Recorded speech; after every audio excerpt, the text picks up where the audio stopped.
uma prova dessas exige muito dos ciclistas. Agora, imagine um desafio quase 2 vezes maior do que esse. Aconteceu 60 anos atrás. E você vai ver agora essa história surpreendente.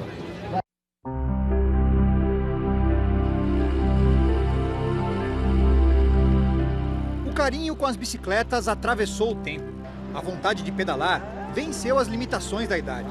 E assim, esses 3 senhores atletas, que já cruzaram a barreira dos 75 anos, seguem na ativa, dividindo ruas e estradas com ciclistas bem mais jovens. São veteranos que ainda suportam treinos de até 100 km em cima da bicicleta. Mas acredite, o que essa turma faz não é tão impressionante como as histórias que eles têm para contar. Exatamente 60 anos atrás, no distante ano de 1954, esses 3 atletas embarcaram numa aventura sem precedentes. Eles encararam a primeira grande prova ciclística organizada no Brasil, a Volta do Atlântico. Foi um épico, com direito a pedaladas na água, estradas precárias, graves acidentes e também performances incríveis, alegria, heroísmo e emoção. Essas coisas todas faz parte de uma história gostosa de que a gente viveu. Se hoje nos surpreendemos com a garra dos atletas, capazes de percorrer 949 quilômetros no Tour do Brasil, imagine encarar um desafio muito maior em condições bem mais degradantes. Tudo começou no início de 1954, quando os melhores ciclistas do país receberam um estranho convite: pedalar entre Porto Alegre e São Paulo. Eram 1.724 quilômetros, algo completamente diferente do que estavam habituados a fazer. Era um outro estilo, né? Diferente daquilo que a gente vivia. A corrida aqui era 100 km no máximo, né? Agora, 1.700 km, nós tínhamos medo de enfrentar isso aí. Será que vamos conseguir? Uma multidão invadiu as ruas de Porto Alegre no dia 13 de outubro de 54. Queriam conhecer os 70 ciclistas de 5 países dispostos a encarar aquele esforço sobre-humano. Todos sabiam que a prova seria difícil, só não imaginavam que os problemas começariam tão cedo. Já na segunda etapa, entre Tramandaí e Torres, no Rio Grande do Sul, uma grande surpresa: não havia estrada. Era preciso percorrer 121 quilômetros na praia. Foi assustador na hora que descemos lá e olhamos a coisa, o mar esbravejando daquele jeito para nós mineiros, né? Mineiro, ai. Então, é um negócio que foi diferente, bem diferente. Todos saíram meio ressabiados, sem saber direito o que fazer, até aprenderem uma técnica para superar a adversidade do terreno. Nós perseguimos a maré. Na hora que a maré subia, nós saíamos pouquinho da água. Ela ia descendo, nós ia perseguindo a maré para encontrar a areia mais dura. Então nós não andamos em linha reta, nós andamos com a maré. A ideia até que funcionou, não sem alguns contratempos. Você procurava desviar da água, né? Às vezes não dava. Tem muitos que até se envolviam na água e tinham que parar. A maioria completou a etapa e a prova seguiu pelas estradas da região.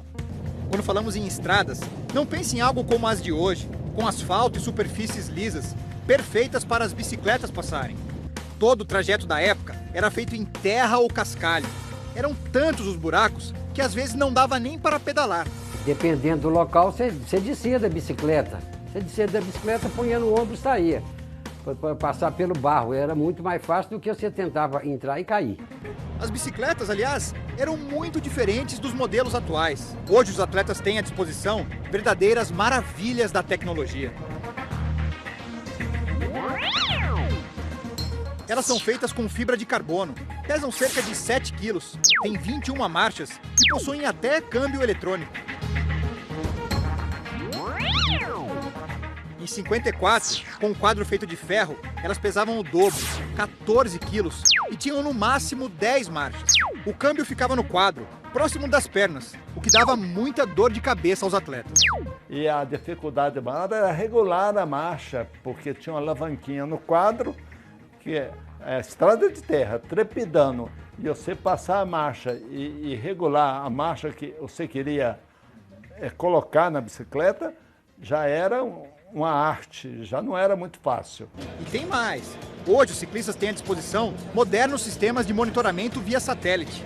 Eles sabem precisamente onde estão na prova e quanto precisam percorrer até o fim da disputa. 60 anos atrás, tudo que os atletas podiam fazer era olhar o mapa e partir rumo ao desconhecido. Se você perdeu o pelotão, você é numa estrada que você não conhece. De repente você chega numa encruzilhada, para a direita, direto ou para a esquerda. Aí você escolhe. Aí você vê que uma coisa está errada, não encontra ninguém. O máximo de suporte que os ciclistas tinham eram os carros de apoio que acompanhavam a disputa. Isso existe até hoje. Os atletas atuais sabem que se precisarem de algo para beber ou de um reparo na bicicleta, os veículos estarão próximos, logo atrás do pelotão, com tudo o que quiserem. Em 54 não era bem assim. Em alguns trechos da estrada, as bicicletas até seguiam. Já os carros não tinham a mesma sorte. O carro de apoio ficava para trás. Tinha que ter carro de boi para puxar o carro de apoio. Então foi uma guerra. O ciclista então acabava por conta própria. Pneus estouravam a todo momento e era preciso estar pronto para resolver tudo sozinho. Cada um trocava o seu, cada um enchia o seu pneu, cada um tinha que se virar. Tanto é que nós levávamos o pneu como uma cartucheira de bala, né? Nem todos tinham paciência para gerenciar tantos problemas. Um dos participantes viu seu pneu estourar em uma etapa. Ele se revoltou com a demora para ser socorrido e arremessou a bicicleta para fora da estrada. Não notou que havia uma lagoa no local. A bicicleta afundou e ele acabou desclassificado. Não foi o único. Muita gente ficou pelo caminho. Boa parte por conta de acidentes com animais, que vira e mexe invadiam a pista. Seu Guilherme viveu essa situação na pele. Ao tentar desviar de um cavalo que estava solto, ele bateu em uma enorme pedra e se esborrachou no chão. E eu caí, rasguei o braço e nisso aí eu tive que parar, abandonar a prova. E cá para nós, como eu chorei de dó de ter que abandonar a prova. Mais à frente, em outra etapa, os ciclistas seguiam tranquilos, quando um boi saiu do meio da mata e cruzou a pista, no meio do pelotão principal. Vários atletas acabaram no chão. Um fazendeiro conseguiu controlá-lo e a prova seguiu. O espírito, afinal, era esse, seguir adiante, sempre. E a disputa foi emocionante, até os últimos momentos. 17 dias depois da largada, os ciclistas chegaram a São Paulo para a etapa final. A disputa estava aberta. O vencedor só foi conhecido nos metros finais, bem aqui, no Vale do Anhangabaú. Uma multidão foi às ruas e viu o venezuelano Franco Cassione se consagrar como campeão do evento. Seco e Saliba estavam entre os brasileiros que cruzaram a linha de chegada. Completaram orgulhosos o desafio. Pareciam saber que nada mais seria como antes, que estavam abrindo portas para o esporte crescer e se desenvolver. Ele foi um marco, né? Um marco para o esporte brasileiro e especialmente para o ciclismo, né? A Volta ao Atlântico foi o início do ciclismo, que eu considero o início do ciclismo do Brasil. Porque daquela volta nós aprendemos a andar longos percursos, correr todos os dias, sofrer todos os dias, né? E administrarmos as nossas energias, nos disciplinarmos em termos de alimentação, repouso, né? A aventura deixou marcas profundas também na vida pessoal deles.